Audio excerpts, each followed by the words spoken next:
चलिए हम लोग देखने वाले हैं डिराइवेशन ऑफ ओम्स लॉ। ठीक है, मतलब ओम्स लॉ का डिराइव करने वाला है कि ओम्स लॉ को कैसे हम लोग को प्रूव करना, सो हम लोग को देखना है कि नहीं कि ओम्स लॉ कैसे प्रूव किया जाता है। ये आपका इंपॉर्टेंट है, ये MVVI है और 12th के लिए MVVI मोस्ट इंपॉर्टेंट है, क्योंकि ये ओम्स लॉ को डिराइवेशन डायरेक्ट पूछ देगा आपको कि डिराइवेशन ऑफ ओम्स लॉ।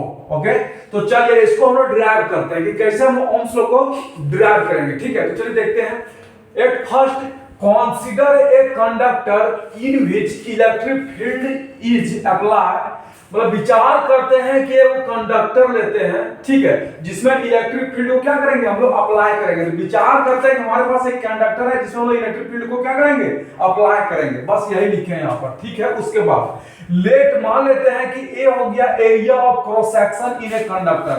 ये अगर मेरा कंडक्टर है तो ये जो हो गया आपका एरिया ऑफ क्रॉस सेक्शन हो गया, कोई दिक्कत नहीं। तो कंडक्टर में जो साइड साइड होता है इसको कहते हैं area of conductor, area of cross section. Okay, उसके बाद ये हो गया लेंथ, मतलब कंडक्टर का जो लेंथ होता है उसको लोग एल से डिनोट करते हैं, स्मॉल एल से। ठीक है, उसके बाद ये हो गया number of free electron in A volume, मतलब कंडक्टर के अंदर में जितना नंबर ऑफ फ्री इलेक्ट्रॉन होगा, जितना भी इलेक्ट्रॉन होगा कंडक्टर के अंदर में, उसको कहेंगे हम लोग एन से डिनोट करेंगे, कोई दिक्कत नहीं। उसके बाद फिर बात करते हैं हम लोग एम से। ठीक है, एम ये हो गया मास ऑफ ईच इलेक्ट्रॉन, मतलब प्रत्येक इलेक्ट्रॉन में जितना मास होता है, प्रत्येक इलेक्ट्रॉन का जितना मास होता है उसको हम लोग एम से डिनोट करते हैं। ओके, उसके बाद ई क्या हो गया, ई हो गया इलेक्ट्रॉनिक चार्ज, मतलब एक इलेक्ट्रॉन में जितना चार्ज होता है, तो एक इलेक्ट्रॉन कितना चार्ज होता है 1.6 × 10 के पावर -19 कूलम होता है। वन इलेक्ट्रॉन में वो 1 इलेक्ट्रॉन का चार्ज, तो वही जो 1 इलेक्ट्रॉन चार्ज है उसको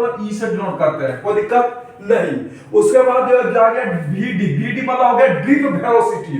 अब ड्रिप वेलोसिटी किसे कहेंगे, तो ड्रिप वेलोसिटी होता है कि यदि हम किसी कंडक्टर में इलेक्ट्रिक करंट देंगे, ठीक है, तो आपका इलेक्ट्रॉन जो है, आपका जो इलेक्ट्रॉन है ये पॉइंट से दूसरे पॉइंट को जाता है, तो जो जाने में जो वेलोसिटी लगता है उसको कहते हैं हम लोग ड्रिप वेलोसिटी। ठीक है, तो उसको ड्रिप वेलोसिटी डिनोट करते हैं VD से। ठीक है, V और D से। उसका V है, हम लोग जानते हैं कि ड्रिप वेलोसिटी का फॉर्मूला क्या होता है, तो ड्रिप वेलोसिटी का फॉर्मूला होता है VD बराबर electronic charge E, electric field intensity E, time of relaxation T by M।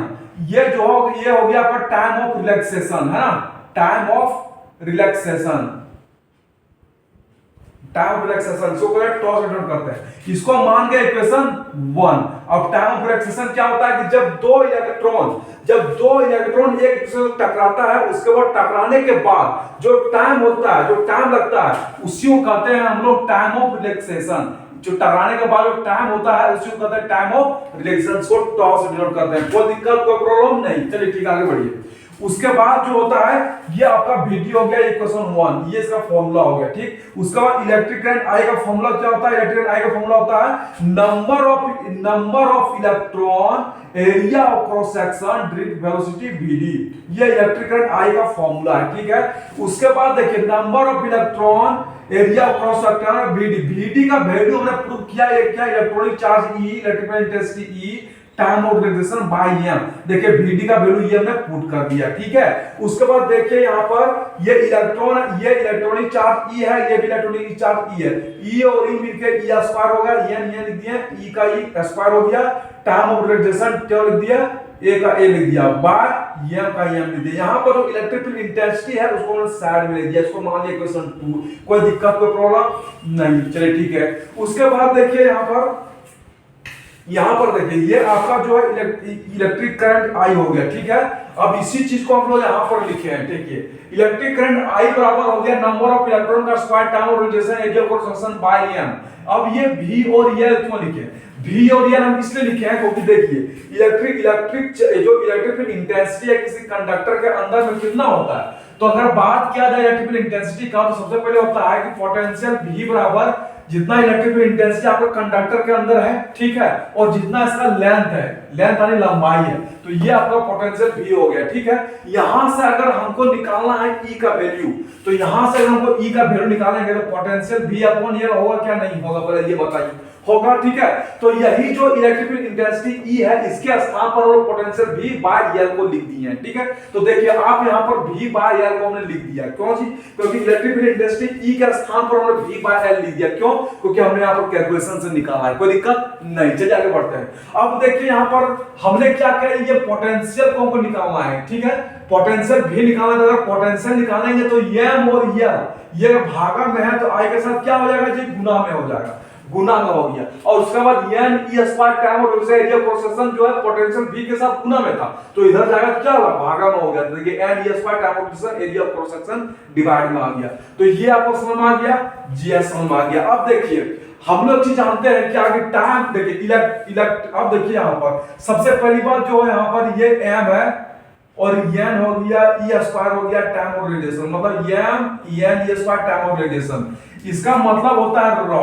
अब ये रॉ क्या होता है जी, ये रॉ होता है इलेक्ट्रिक रेसिस्टिविटी, इलेक्ट्रिक रेसिस्टिविटी। अब रेसिस्टिविटी को हम लोग कहते हैं हिंदी में प्रतिरोधकता, ठीक है, और इलेक्ट्रिक रेसिस्टिविटी को हम लोग रॉ से डिनोट करते हैं, कोई दिक्कत नहीं। तो रॉ बराबर हो गया M by N E square time of radiation tau, ठीक है। तो यही जो M by N E square time of radiation है, इसके बदले में हम लोग लिखे हैं रॉ, कोई दिक्कत। देखिए M N E square time of radiation के बदले में क्या लिखा जी, हमने रॉ लिख दिया। उसके बाद मेरे को बचा क्या, एल, और नीचे क्या बचा, बस खाली ए बचा और उसके बाद इलेक्ट्रिक करंट आई बचा, है ना, हमने लिख दिया जी। देखिए हमने इसके M N E square time of radiation के बदले रॉ लिख दिया, देखिए यहां पर लिख दिया, है ना।